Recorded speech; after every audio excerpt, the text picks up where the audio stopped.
हर प्रकार के निक्षेपों को विस्तार से बताया गया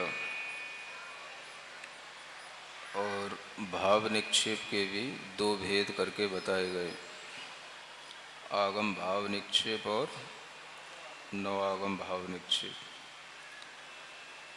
उसमें आगम भाव निक्षेप का मतलब जो कर्म शास्त्र का ज्ञाता हो और उसमें अपने उपयोग से भी सहित हो, और नवागम भाव निक्षेप का मतलब जो कर्म फल को भोग रहा हो उसे नवागम भाव निक्षेप कहा गया। इस तरह से यह चार प्रकार के निक्षेपों का वर्णन विस्तार के साथ यहाँ पर किया गया। उसी को थोड़ा सा और कुछ उपसंहार के रूप में आगे कहते हैं। गाथा नंबर 67। मूलोत्तरपैडीडम् णामादि एवमेव नवरं तु सगणामेडयणामम् ठगणादवीयं हवे भावो।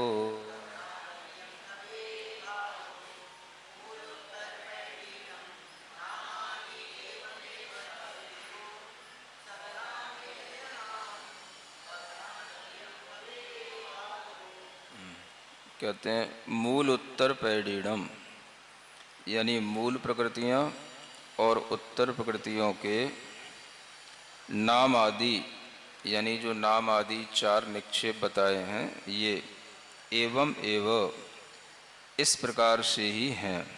नवरिम तो, किंतु विशेषता यह है सगणामेणय, उनका अपने अपने नाम के अनुसार ही णामम ठवणा दवियम हवे भावो, उनका नाम निक्षेप, स्थापना निक्षेप, द्रव्य निक्षेप और भाव निक्षेप होता है।